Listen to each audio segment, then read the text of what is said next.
ಎಲ್ರಿಗೂ praise the lord. ಇವತ್ತೊಂದು ತುಂಬ ಇಂಪಾರ್ಟೆಂಟ್ ಮೆಸೇಜ್ ಇದೆ. ಅದೇನೆಂದರೆ, ನಿನ್ನೆ ಹೇಳಿದ ಹಾಗೆ ಉಪವಾಸದ ಬಗ್ಗೆ. ನಾಳೆಯಿಂದ ಅಂದರೆ ಒಂದು ಹೊಸ ತಿಂಗಳು ಸ್ಟಾರ್ಟ್ ಆಗ್ಲಿಕ್ಕಿದೆ. ಸೆಪ್ಟೆಂಬರ್ 9ನೇ ತಿಂಗಳು, ಒಂದು ಪರಿಪೂರ್ಣತೆ ತಿಂಗಳು. ನೀವು ಸೆಪ್ಟೆಂಬರ್ಲಿಂದ 9ನೇ ಸೆಪ್ಟೆಂಬರ್ವರೆಗೂ ನಾವು ಪ್ರತಿ ತಿಂಗಳು 1 ತಾರೀಕಿನಿಂದ ಆ ತಿಂಗಳ ಡೇಟ್ ಎಷ್ಟದನೋ ಅಷ್ಟು ಡೇಟ್ ನಾವು ಫಾಸ್ಟಿಂಗ್ ಮಾಡ್ತೀವಿ. ಸೊ ನಾಳೆಲಿಂದ 9 ದಿನ ಫಾಸ್ಟಿಂಗ್.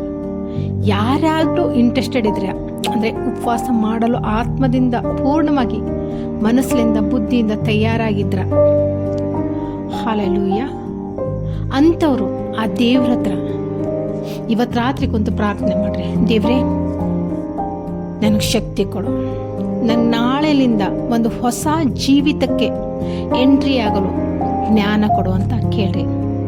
ಇಲ್ಲಿ ಸ್ವಲ್ಪ ಟ್ವಿಸ್ಟ್ ಇದೆ. ಯಾರ್ಯಾರು ಉಪವಾಸ ಮಾಡಲಿಕ್ಕೆ ಇಷ್ಟ ಇದ್ರೆ, ಉಪವಾಸ ಅಂದರೆ ನೀವು ಎಲ್ರಿಗೂ ಗೊತ್ತು, 3 ಗಂಟೆ ತನಕ ಮಾಡ್ತೀರಾ, 6 ಗಂಟೆ ತನಕ ಮಾಡ್ತೀರಾ, 11 ದಿನ ಮಾಡ್ತೀರಾ, 21. ನೀನು ಹೇಳ್ದಂಗೆ ಪ್ರತಿಯೊಬ್ಬರು ನಾನಾ ರೀತಿ ಉಪವಾಸಗಳನ್ನು ಮಾಡಿರಿ. ಆದರೆ ಯೋಶುವನ ಪುಸ್ತಕ 1:8 ಬರೋದ ಪ್ರಕಾರ ಈ ಧರ್ಮಶಾಸ್ತ್ರವು ಅಂದರೆ ಈ ಬೈಬಲ್ ಯಾವಾಗಲೂ ನಿಮ್ಮ ಬಾಯಲ್ಲಿ ಇರಲಿ ಅಂತ ಬರೆಯಲ್ಪಟ್ಟಿದೆ. ಅದರ ಅರ್ಥ ಏನು ಗೊತ್ತಾ? ಯಾವಾಗಲೂ ನಾವು ನೋಡ್ರಿ, ಮುಂಜಾನೆ ಒಂದಿಷ್ಟು, ಯಾವಾಗೂ ಒಂದು ಸಲ, ಒಂದು ದಿವಸಕ್ಕೆ ಮಧ್ಯಾಹ್ನ ಇಷ್ಟು, ಸಾಯಂಕಾಲ ಇಷ್ಟು, ಹಬ್ಬ ಅಂದರೆ 1-2-3 ತಾಸಿಗೆ ಒಂದು ಸಲ ಆ ವಾಕ್ಯ ನಮ್ಮ ಬಾಯಲ್ಲಿ ಇಡ್ತೀವಿ. ಆದರೆ ಇವತ್ತಿನಿಂದ ಈ ಉಪವಾಸದಲ್ಲಿ ನಾವು ದೇವ್ರ ಹತ್ರ ಏನು ಬಿಡೋಣ ಅಂತ, ಫಸ್ಟು ನಮಗೆ ಬೈಬಲಿಂದ ದೂರ ಮಾಡೋವಂಥ ಯಾವ್ಯಾವ ಆರ್ಟಿಕಲ್ಸ್ ಇದ್ದಾವ ಅಥವಾ ಯಾವ್ಯಾವ ಸಾಮಾನು, ಫಾರ್ ಎಕ್ಸಾಂಪಲ್ ಫೋನ್ ಐತಿ, TV ಐತಿ, ಸೋಷಿಯಲ್ ಮೀಡಿಯಾ ಐತಿ. ಮೊದಲಿಂದಾಗಿ ನಮ್ಮ ಫೋನನ್ನು ಕಮ್ಮಿ ಬಳಸ್ರಿ. ಫೇಸ್ಬುಕ್ ಬೇಡ, ವಾಟ್ಸಪ್ ಬೇಡ, ಇನ್ಸ್ಟಾಗ್ರಾಮ್ ಬೇಡ. ಅಂದರೆ ಆ ಯಾವ ಸೋಷಿಯಲ್ ಮೀಡಿಯಾಗಳವಲ್ಲ ಅವೆಲ್ಲದ್ರಿಂದ ಒಂದು ಸ್ಟೆಪ್ ಹಿಂದೆ ಜರೀರಿ.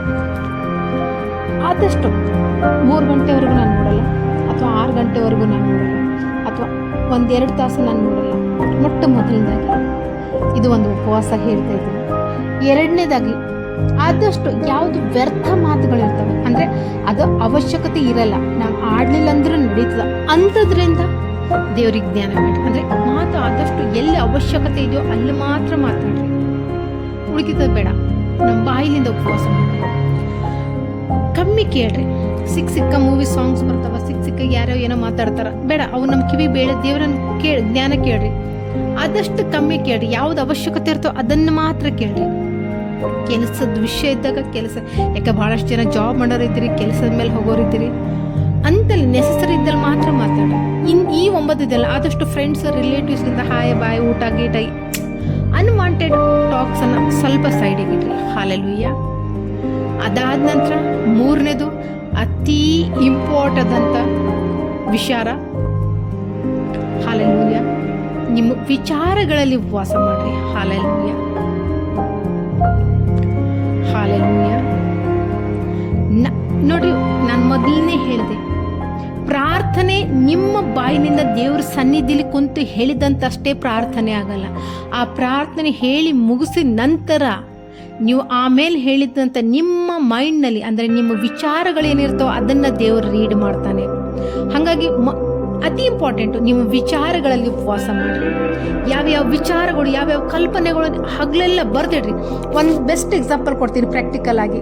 ನಿಮ್ಮ ಒಳಗೆ ಒಂದು ವೇಳೆ ವಿಚಾರಗಳು ಬರ್ತಾ ಇದ್ದಾವೆ ಅಂದರೆ ಕಟ್ಟಂತ ಅದನ್ನು ಸ್ಟಾಪ್ ಮಾಡಿರಿ.